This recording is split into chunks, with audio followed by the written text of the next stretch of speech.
Morning, good morning, good morning. How is everybody today? So it's kind of funny. I feel like I've done these sessions in a lot of different places. So today I am here in the Coconut Grove office in Miami. So it's nice, humid, 85 degrees. And as we get into change, right, the weather's changing in a lot of these areas, and so is the market. And multiple offers is something that is very present today, but it's something that's never going to change, right? And when we start talking about our business and this whole marathon mindset of how do we quantifiably get better at everything that we do year after year after year, so that the skills that we learn and the things that we show up to do in training are become part of us, almost like riding a bicycle, right? No matter how long it's been since you ride a bicycle, you still ultimately know how to get back on there and do it. And I find real estate very similar, right? So if you think about it, there's a list of things that you're going to always need to know how to do. And a lot of these things we've talked about during these sessions. So when we go through multiple offers today, we're going to give you a suggested way to approach this. Now, you can take all of it, you can take none of it. Either one of these is 100% okay. So at the end, you guys, I'm going to preface this by saying we do have a template. We have it made for you. It is a fillable document, and we'll circulate it to everyone in the end. Just give me 1 second, and I will pull up my deck, and we can get started.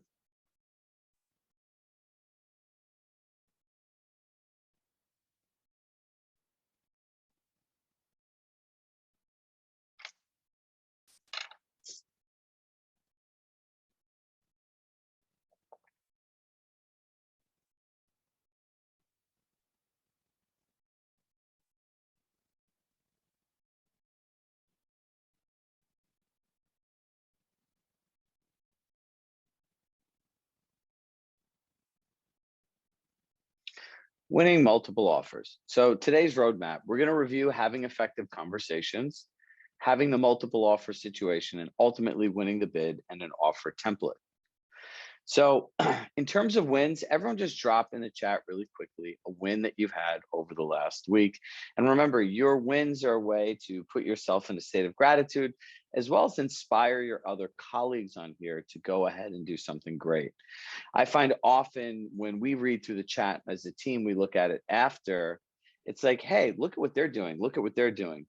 5 people said this. This has been really effective. Maybe we want to set up some follow-up communications around it. It's a good barometer for people to see what's working, what's not working, and also where to inspire people.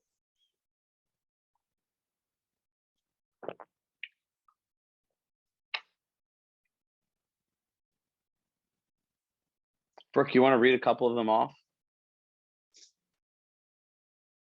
Yes, we have new listing, 2 offers for buyers expected, a signed call, Kate winning 2 bids with this template, multiple offer accepted, listing appointment, 2 new listings this week, offer accepted, beat out 10 other offers. It's great.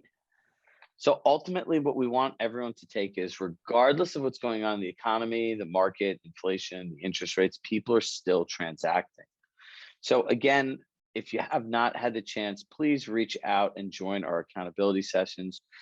Julian, Stephen, Irma, Kate have done an incredible job of really driving what we've been talking about here and continuing the conversation. Accountability sessions are a great place to build community, to connect with your colleagues, and ultimately reinforce what you're learning. The idea that we're going to sit through this one time today and just automatically know what we're going to do is not the ideal situation in continued learning and implementation. So make sure that whether it's with these 4 or other people you meet or people in your office, people on your team, that there is continuity to what you are doing today. Now, remember, the first investment of the day should be yourself. Start your day with passion, purpose, intent. And really the goal of the morning is to put yourself in a state that you can be at peak performance, right? In that state where you want to go to work, you want to keep your promises to yourself, and you want to do what you said you were going to do.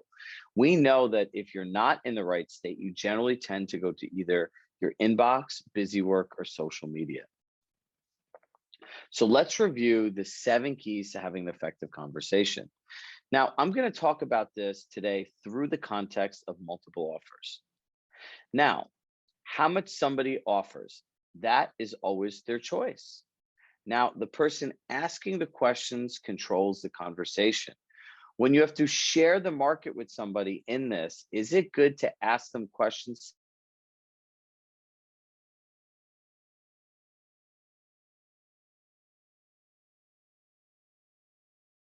at them? Number three, everything has to be in the benefit of the client.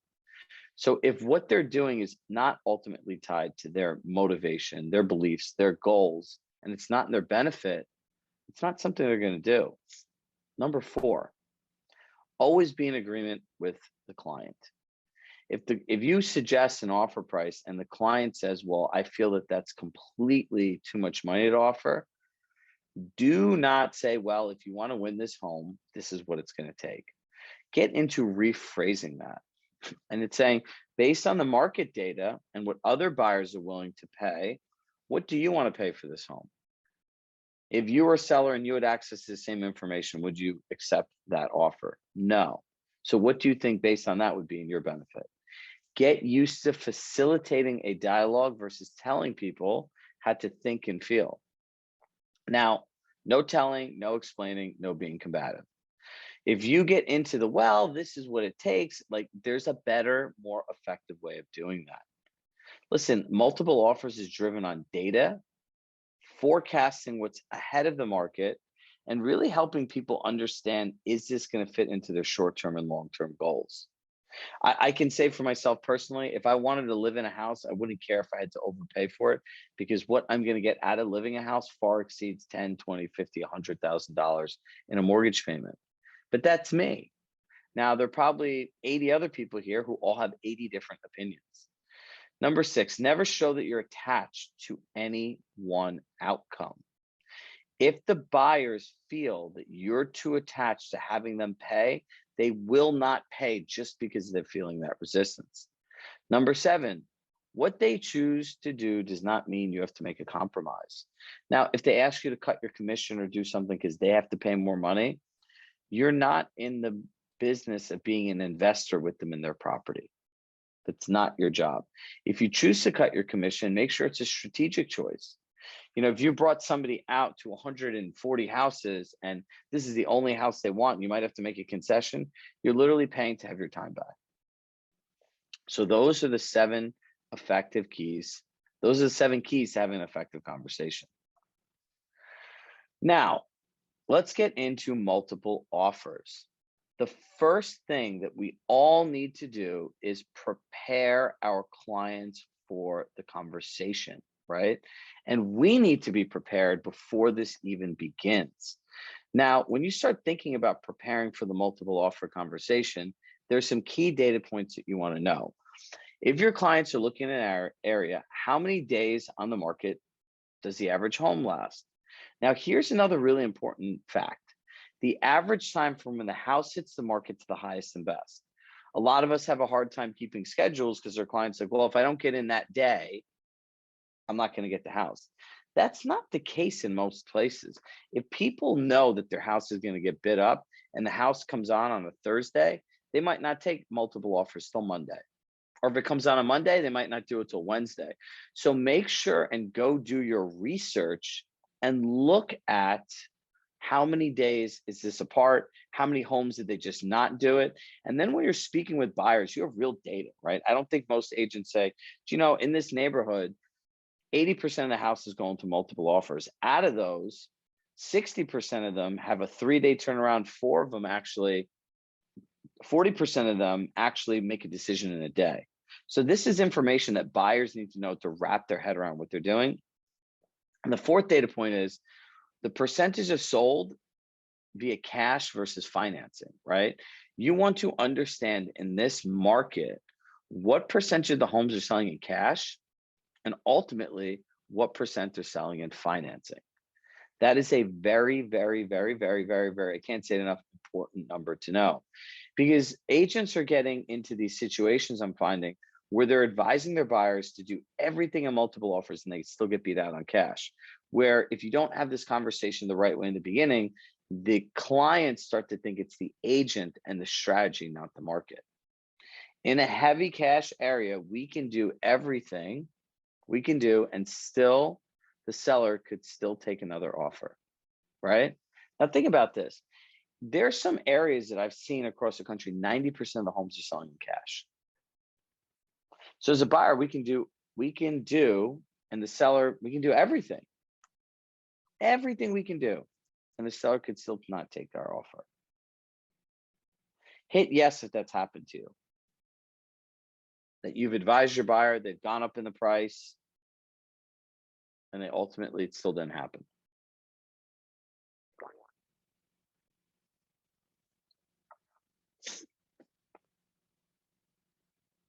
A lot of us, right? This is almost half. So I want everyone to take a deep breath, right? And go through this process. Remember, step one, we ourselves do the research on the data. Step two, we educate our clients to the data. Step three, we set their expectations and ask them, right? If you saw a financing offer and you saw a cash offer, which one would you be drawn to and why?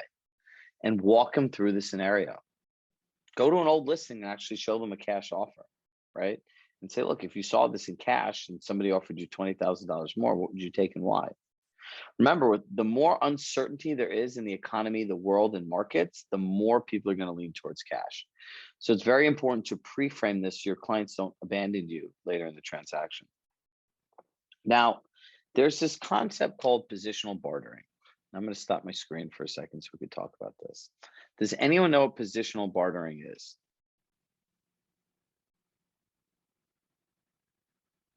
Anybody? No. Okay.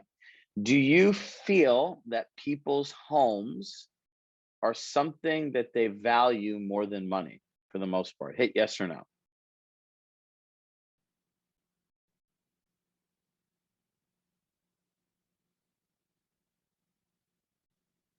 Yes. So for the majority of people. Now, positional bartering means you're taking a fixed position on something. Positional bartering is actually the most ineffective form of negotiation.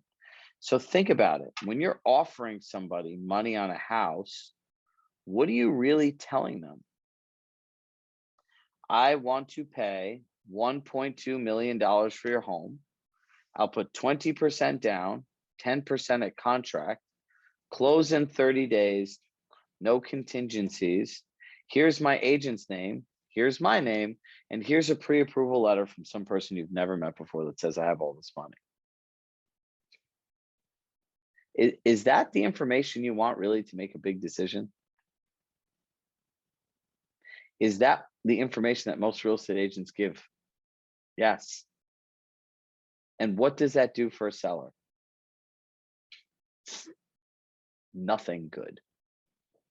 Now, if you have emotional people and you take the wrong position on their house and you phrase things the wrong way, now you have a person that's taken a logical decision and now made it emotional. You ever have those clients, and I remember this very clearly from when I was an agent, you know those people that offer really low offers that you never thought would like pretty much come up to asking and they eventually do, and then your clients like just don't want to take it. It's like, you know, they would take that offer. We've agreed on taking this offer. This offer is $5,000 or $10,000 higher than your baseline number that you said you take. Why is it? Well, it's because they offered you a low thing in the beginning. Yeah, they didn't see value in my house. This happens all the time.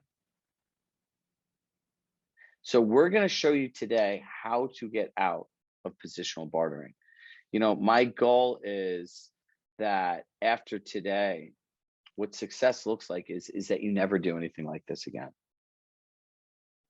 And that you have a process to set your offer apart from every single other agent. So are we good on what positional bartering is, right? It's a very important concept to understand when negotiating with people. If you take a fixed position on something that has any emotion on it, you are creating a high probability for a logical conversation to become an emotional conversation.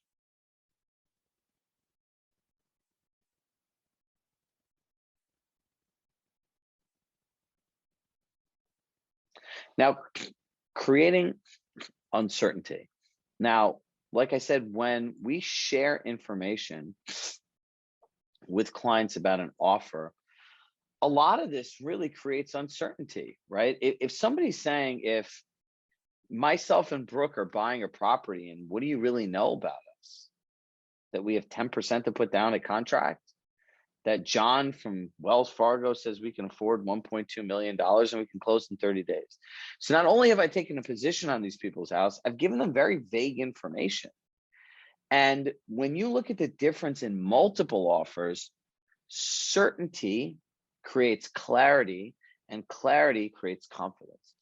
I'll say that again. You'll want to write this down. Certainty creates clarity. When something's certain, you can be clear on it, right? And the clarity creates confidence for the other person. So think of it as the 3 C's: certainty, clarity, confidence. Does my offer create certainty? Does that create clarity? And can that give the person confidence? Does it give certainty to who's buying my house? Like, who are they? What do they do? And everything else, right? Does that create clarity as to who my buyer is today? And can I create confidence that that buyer can close and be the best offer? So we want to create certainty, right?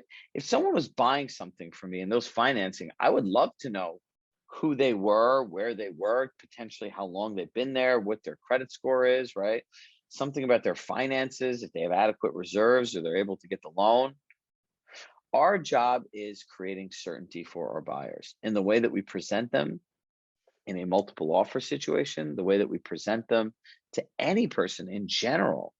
Because if we take the concept of positional bartering and then creating uncertainty, what do you really get?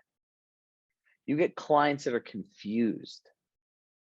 And confusion generally leads to just going back and just doing the same thing they always did. And a lot of us have these creative, innovative offers, things that can be really beneficial to people, but uncertainty does not create clarity. So how do you create certainty for a buyer? You actually tell them who your buyer is, right?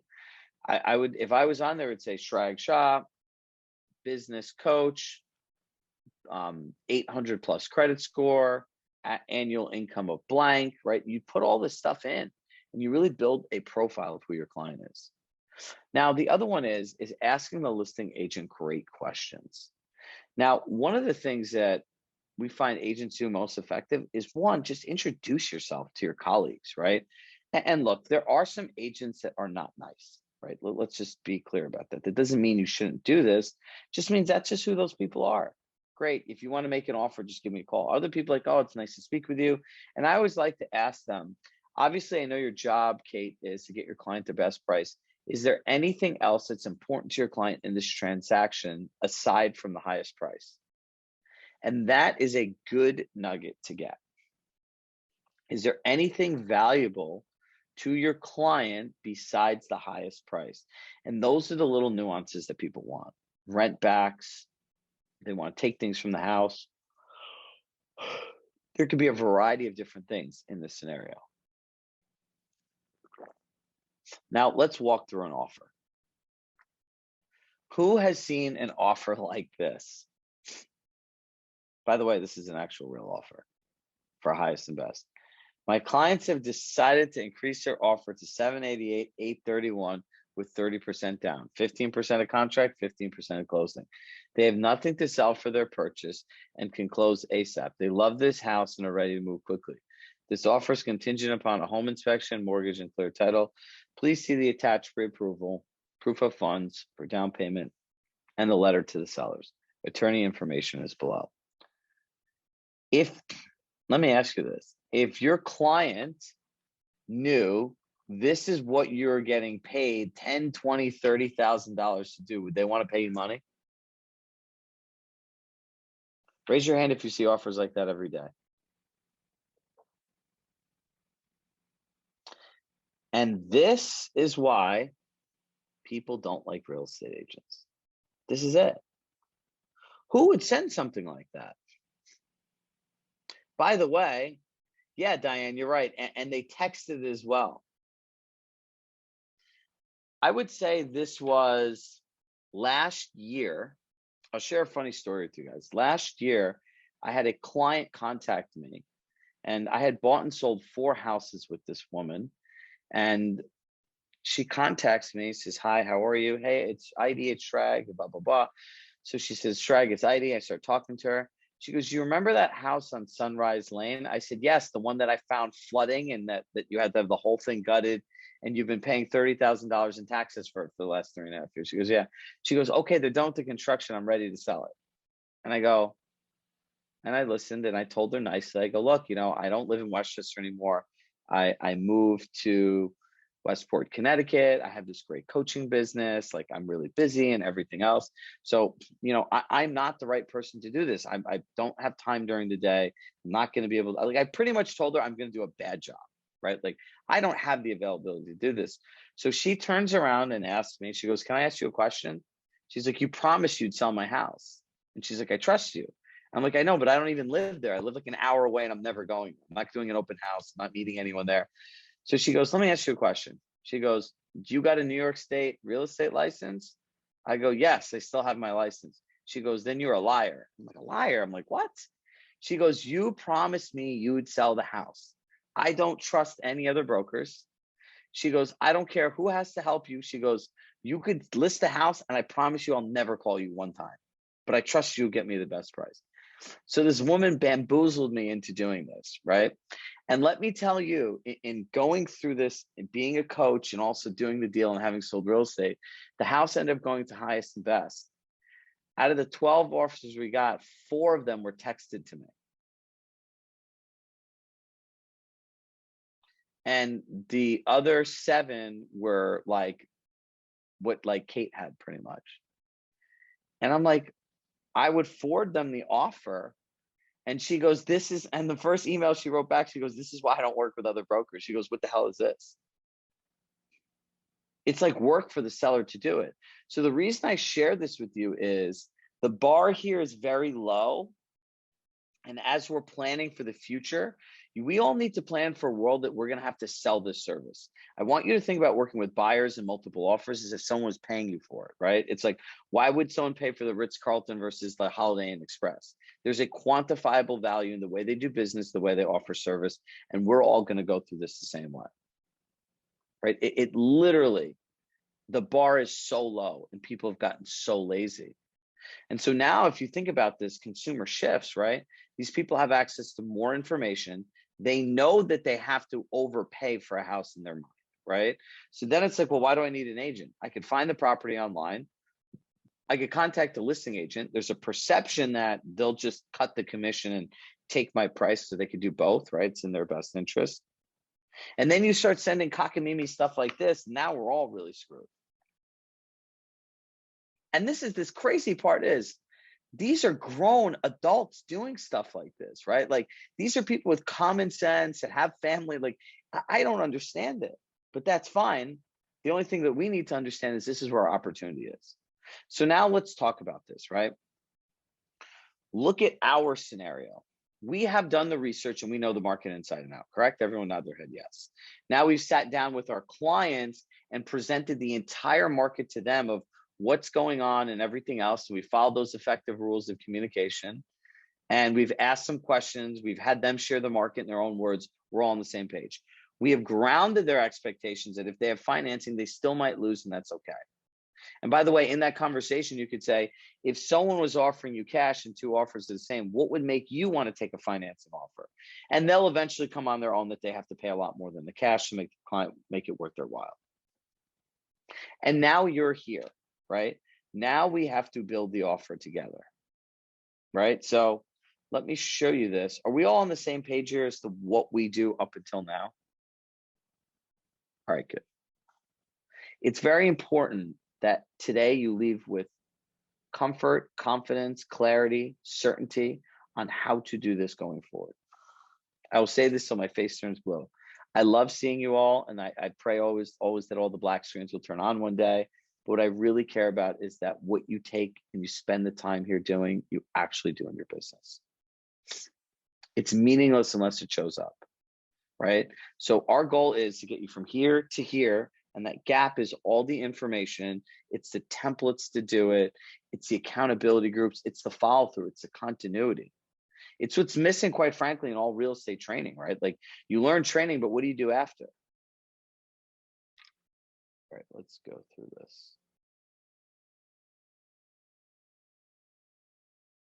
So this is what an offer looks like. Would you much rather prefer something like this?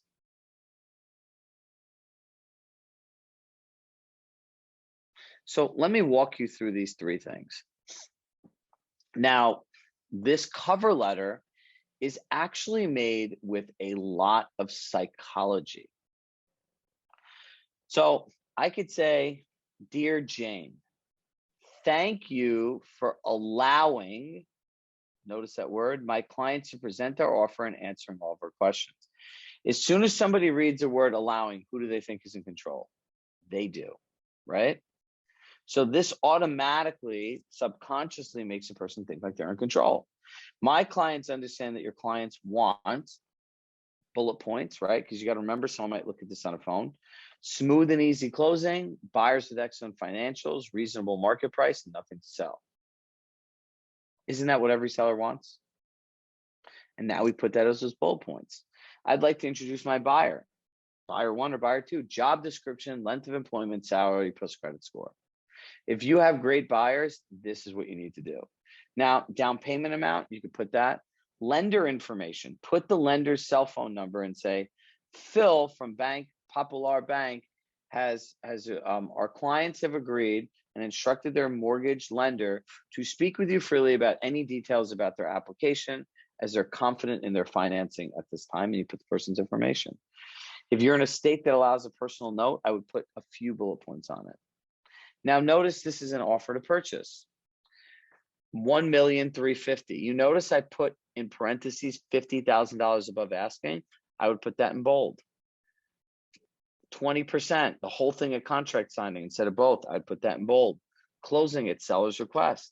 Contingencies, right? This was an actual offer that I wrote for somebody right during the beginning of COVID. So we figured out that the guy was self-employed. So we could put a mortgage contingency not based on continued employment. Meaning if he lost his job, he'd lose his down payment. He couldn't get out of it, but he was self-employed. It wasn't happening. The buyers and then the selling agent, right? And put a note to them. Buyer understands sellers are making a move with their families and can accommodate their ideal time frame. Buyers don't want sellers to feel rushed or pressured during the process of moving. Buyers can perform quickly if that is what's in the best is best for seller, or they can have everything completed and closed when the sellers are ready. Does this make somebody feel like they're in control? Absolutely. It's more information. Additional points. Buyer will include a 70% mortgage contingency to make the offer stronger. They'll put the additional 10% down if necessary. By removing continued employment as part of mortgage contingency, the only requirement is a satisfactory appraisal. Feel free to contact the lender with any questions. Have I created clarity for this agent as well as the seller for the offer? Hit yes or no in the chat.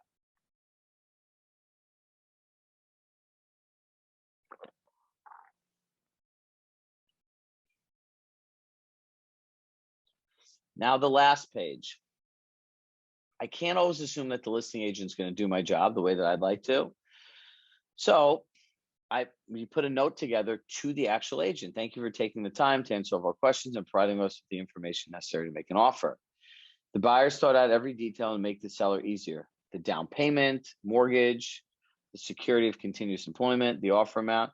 These all reflect their love for the home and seriousness in providing a simple and stress-free transaction. Now watch this. Their offer is contingent upon not going into a highest and best situation. They feel they've presented terms that would make any seller secure during these challenging times. We hope to have the opportunity to work with you and see this through to the end.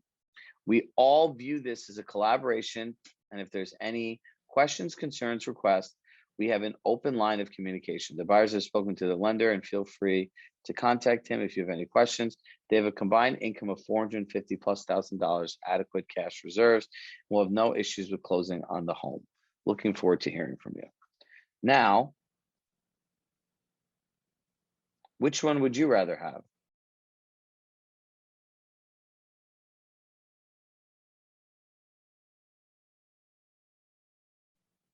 Would you rather have the email? Or would you actually rather have a well-written offer?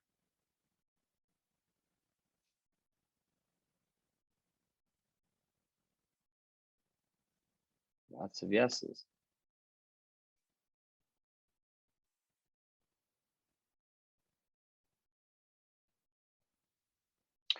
So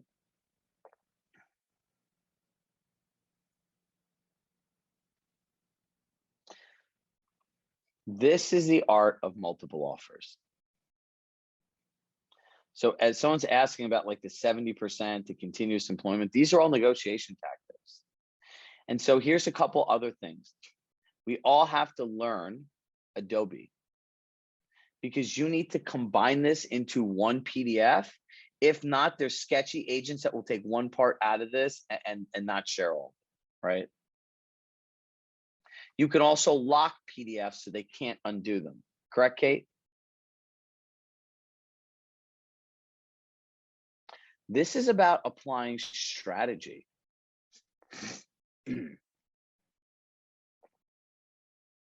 This document will be uploaded into our portal. So if you're not on our portal, you have to go there to get all the resources. It's not hard to sign up. We will have Brooke on here for the last few minutes to go through signing up if you have not. We do not send this in one-off emails. Everything that you guys have associated to this course is here, right? So look, now I can see in the chat people like, how does this work here? How does this work here? Listen, there's 3 different pages. We made it in a Word document. It's a fillable form. And you can take what you want, take what you don't want, or take this and recreate your own version based on what you work. But one way or another, this is what we all need to do in presenting an offer, right? So does anyone have any questions now on how to do this? No, you can't unlock a PDF.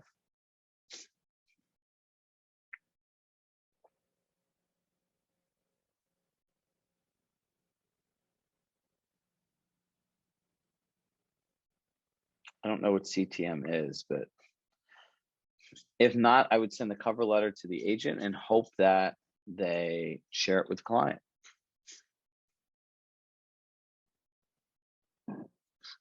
An Adobe Cloud subscription is $20 a month. If you're running a business, it's a tax write-off. I highly suggest just getting it.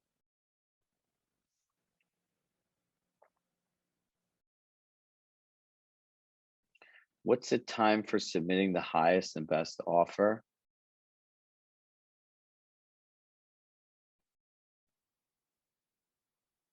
What do you mean by that? Listen, within the window, I would present it and then you put your best foot forward.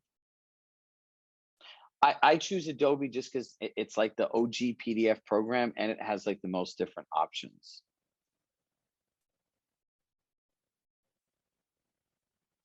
Look, here's another thing for Cindy. You have to know who you're negotiating against, right? You have agents that have stellar reputations that literally when they have highest and best, they will every single time make them send them to the offers to their manager and they won't even be involved in it, right? There are other agents that literally will look the offer and then bid up their own offers, right? So you have to know who you're negotiating at.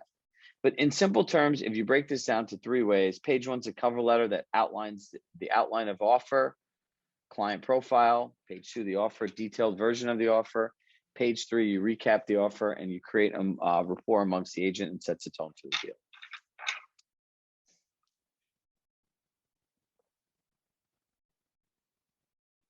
All right, hit yes if you feel more confident about doing multiple offers.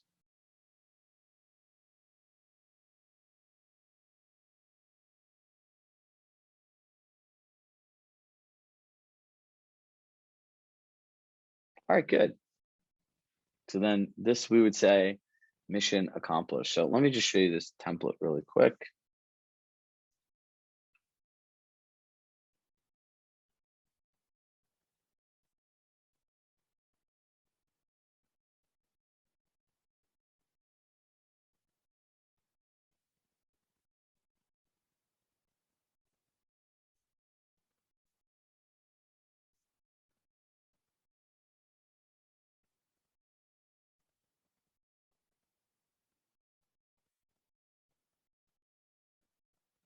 It's all here for you guys.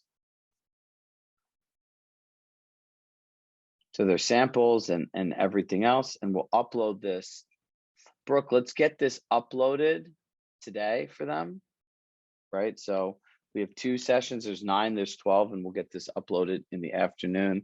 And because this is a little different, we'll send an email out to everyone, linking it back to the portal at the end of the day. So by the end of the day today, you can all have access to this.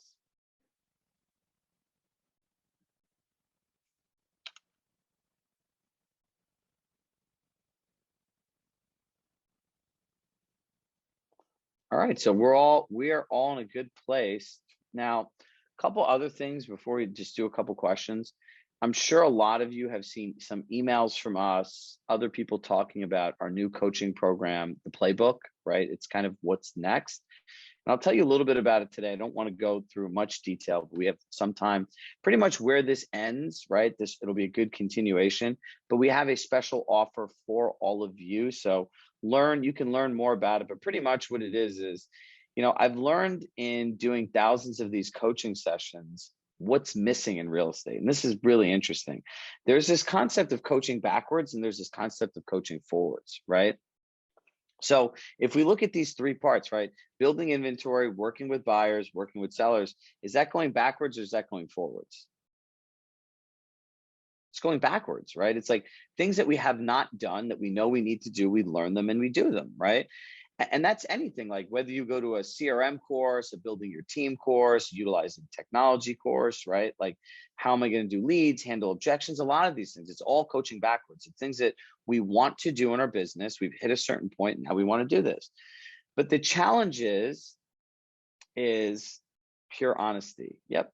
So there's this other concept that we started thinking about as this market's been changing called coaching forward, right? And what's coaching forward? Think about words like reset, recession, changing market, low inventory. How many people here have to now tell buyers, like, how do I deal with rising interest rates, right? Everybody. That's coaching forward. Now we're learning all this stuff about likely to sell, the CRM. Compass releases a new tool, and now we have a system that we've all learned here. Like, what do we do then? That's coaching forward. So true coaching programs, if you're just locked into only coaching backwards, you are losing money and leaving money on the table, and there are challenges in your business that you're never going to be prepared for. I've gotten over 200 emails in the last 10 days about interest rates. Think about that. That's coaching forward. So as a team in doing this, like, look, when we built our library out doing this, we realized there's over 650 training videos we have done. We've done over 9 different programs, 2 live events, and this is just in 2 years. So it's just learning and learning and learning. And plus the 2 years I did this every day at Compass. So over the last 4 years, it's thousands of these sessions. And think about it. How often do you find programs that offer anything going forward?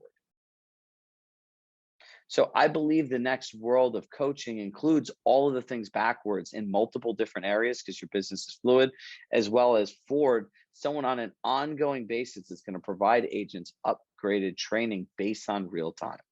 That's like accountability groups, role play groups based on new scripts. Me every month making new scripts, new trainings based on what your challenges are in the field. So I'm excited. You guys will have something special. So if you attend any of our webinars associated to that, there'll be a whole bunch of them and you'll see a lot of communications. What we're doing is showing people exactly what the content is like and what it's like working with us. So if they like it, they stay. If they don't, they get something for free and they can leave. It's fine too. And so if you do go on those webinars, do not sign up through the webinar link. Okay, I know this is not normal for a coach to say or anyone in sales. Do not sign up for the link. You have a different offer because you're already in our community and you're already in a program that's a lot cheaper than what everyone else is going to see. So if you are on one of those webinars, do not sign up for the link and pay more money. Sound good? And if not, we have a great training today on, if you weren't at our event, we went through the client experience scorecard. It is one of the most effective exercises on really understanding your business, service, where you need to improve, and how to get it to somewhere where someone could ultimately pay you just for a buyer service. So Brooke, drop the link in there if anyone wants to sign up. It's a free webinar. I think it's at like 1 o'clock. It's after the second blueprint. So feel free to join us if you'd like. Now, in terms of multiple offers, right? Remember the process. It all starts by having the right conversation in the beginning. Most buyers and most clients should not afforded the right opportunity when they start. They don't know all this data. They get to the place of making an offer and now someone's rushing them to do something they know nothing about. They don't have time to think about the market. They don't have time to think about the offer. And it just feels overwhelming. And that's where they feel the agent's attached to the outcome. You're not really attached to the outcome. You're helping somebody get what they want. And urgency, timing, quick turnaround, high offer, waiving contingencies is the name of the game. But if they don't know that from the beginning, when nothing is at stake, it doesn't seem authentic, or it doesn't seem genuine. Look, it'd be the same thing is if you signed up for the program and then we sent an email out with a special offer to the Blueprint people, and then you send a message like, hey, can I get that offer? I'm in Blueprint. I'm like, oh yeah, we were going to email everyone that signed up and paid more money and give them the discount. You'd be like, I don't know if you're going to do that or not. It's inauthentic, right? It's the same exact thing with your clients. Oh yeah, I was going to tell, like, you have to tell them in the beginning. Every person has the right to know the actual data points and information they need to make the largest financial purchase of their life, which they are going to have to pay more money than they anticipated. It is the right thing to do. And this is how we start improving our skills. Does anyone have any questions? I have a yes, go ahead. Me? Hello? Well, I have a question, Chirag. I didn't mean to jump in, and if it's not the right time, we can do it another time. But is there a way to reframe when a buyer says, "I don't want to overpay"? We hear it so much, but I feel like there's a way to kind of reframe that. Thoughts? Oh yeah, absolutely. So I would say is what I hear you saying is the people, right? Is the buyers that are winning homes in this market are all overpaying for homes and potentially putting themselves in a bad financial situation in the future. What do you think the buyer is going to say? I don't want to do that. Exactly. I would say exactly. I wouldn't want to overpay either. And this is where the pivot comes. Remember, I say it's always their choice. You're going to say, so knowing that you feel that anyone winning a home in this market, the numbers they're paying are the numbers that they're spending on homes are overpaying. What makes you want to look for a house in this market? Okay. Thank you for reminding me. I think you said that before, but that's awesome. Thank you. So look, in the end, number one, no one wants to overpay, right? You always be in agreement with them, right? So it said, yeah, overpaying is terrible. I completely understand. So you think that anyone that's winning a house in this market and the prices they're willing to pay is overpaying and potentially putting themselves in a bad situation in the future? Yes. And so what I hear you saying is you don't want to do that to you and your family. No. So given that's how you feel and what other buyers are willing to pay for homes, what makes this the right market for you to find a home in? Okay, cool. And go through it. And remember, there are 3 different scenarios, right? Let's look at the market and see if it's right for you to buy. The second thing is we'll understand the market. And if only the perfect home comes on, we'll buy. And the third one is we need to do an analysis on what it'll cost to rent or stay where you are. And make sure you add the last part in, either one of those scenarios is okay. Yeah.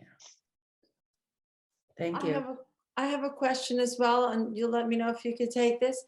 I find that the timing of putting in the offer is also key. And yes, you do have to know who you're working with, but you never really know altogether what they're thinking or how they're operating. So let's say you have a hot house. I have a property coming on the market that I'm showing this weekend. I assume I'm anticipating multiple bids. It's a $4.5 million house. I'm thinking that if they love the house and they want to put the bid in, we'll get it together and we'll just put the bid in. But in other circumstances, sometimes you want to wait if 2 or 3 or 4 offers are coming in Friday, Saturday, and Sunday for the best and final, because they will always, out here where I live, they always do best and final. And then I don't know, do you put that blurb in? We're not interested in getting in best and final. I feel like you're disqualifying yourself. Well, it depends what your offer is, right? This is such a good question because everything's unique, right? So when I had that sample offer, they had 3 other offers. but it was during the time where they had all of those layoffs during COVID in the beginning. So people that had financing offers, you remember that in the beginning of 2020, like if you had financing, people were worried about if you're going to have a job. So I put that in, and my client flat out said, they go, if this goes into a bidding war, like I'm okay spending more money, waiving all this stuff. But if it goes into a bidding war, I'm not buying the house. I'm not paying any more money. And so our strategy was, let's put our best foot forward, make it really clear, and tell them if they're going to take our offer, they could take it. If not, it goes into a bidding war, right? So if you're not attached to the outcome and you're in alignment with your clients, like, look, there's a good chance it's going to get bid up, but there are people that if you make a really good offer, it's compelling, it's fair, they don't want to deal with all this stuff, right? So it is situational, and you have to use your experience and gut. It's not like emails where you could look at patterns of behavior and say that, you know what, on Tuesdays at 4:30, it's the best time to send these people an email. It's not that way. There's so many different variables in every different scenario. So I would use your professional expertise and your market knowledge and your gut. Okay. And let your clients know, like if they're like, we'll offer $500,000 above ask, be like, if it went to highest and best, would you pay any more? They're like, no, that's our best offer. Great. Then I'd write the offer up just like that. Takeaway close. All right. I love these questions. We will definitely set some time up to do kind of like an ask me anything, right? Where you can literally just come in here and you could fire off your questions, and whatever challenges you have, I'll answer them on the spot. Brooke put her platform login in,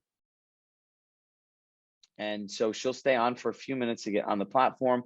You'll get an email by the end of the day today with the link to this on our platform. So as always, with love in my heart, I love you all. Thank you so much for being here, being present, being a guest. I hope you found a lot of value in today's session and that you're able to take what you have here into your business. The playbook webinar is at 1 o'clock. I believe that's it. Yeah, 1 p.m. Eastern. So that will be going through here. Actually, let me show you guys a little peek.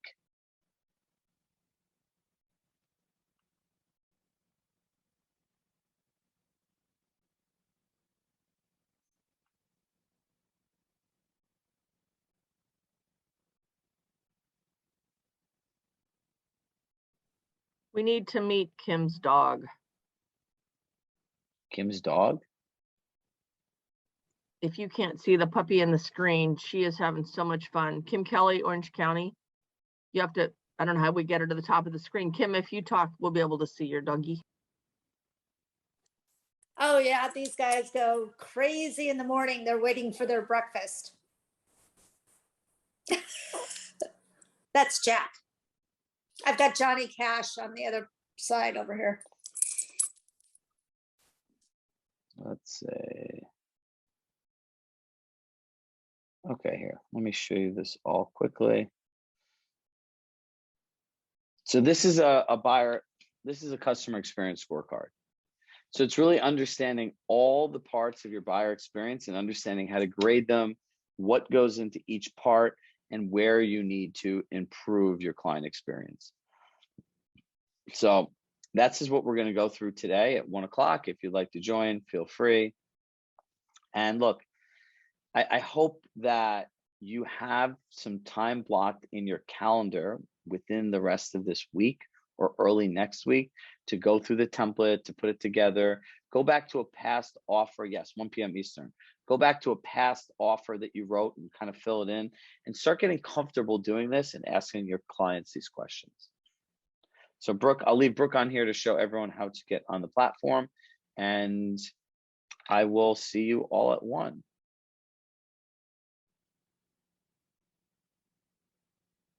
Yes, we could send the recording out for the playbook. Oh, cool. Okay. Thanks, Chirag. You're welcome. Brooke? All right, so I'm going to post or enter here the links again. It is really important. So if you already have registered, we do have a different link, and that'll be the second one. If you have not, which most everybody has already joined the platform, but I will quickly show you just where all of the material is. Let me just share my screen real quick. Okay. So once you do log in, you will come just click on the dashboard. So we're going to land on the dashboard. To see any of the recordings that we do or any of the deliverables, we're going to go to this Coaching on Demand tab here on the left-hand toolbar. So go ahead and click there. And then we go to the Blueprint program. And then these are going to be where all of the session recordings are. And they are dated and then named for the session. So if you just click on one of those, there's like the AM session. We also include the audio if you want to listen to it like on the go in your car. We also include the chat, and then the deliverables from each session will be there as well. And they're all downloadable for you. So once again, just go on the left-hand toolbar, Coaching on Demand, Blueprint, and then they will all be right there. And then we do reference often to how you can communicate with your other members here. You just go to the community on the left-hand toolbar, go to groups, and then scroll down to Blueprint. And here's where you can connect with everybody, referral partners. We already see some people writing, and people are starting to write, but we did create these forums for if you're looking for an accountability partner or anyone for referral networking, role playing, or scenarios. And what Chirag was just mentioning was if you do have questions, you can post them here and we can kind of do them in real time, or Chirag will answer them here. So I'll just show you that quickly again. So once you do go to the dashboard, you log in, you're gonna land here. Coaching on Demand will be where the videos are and the deliverables. Community will be where you can post anything in the activity feed, connect with people for referral networking, or post scenarios. So let's see if anyone has any questions, you can unmute yourself or put them in chat.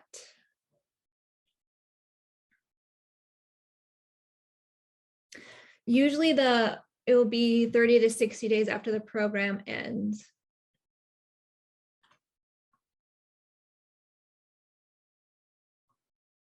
Let's see. Natalia, here, I'm going to put my email for you, or anybody who has questions that may arise, just go ahead and email me, Brooke at Chirag Shah Coaching, and I'll be happy to assist. Thank you. You're welcome.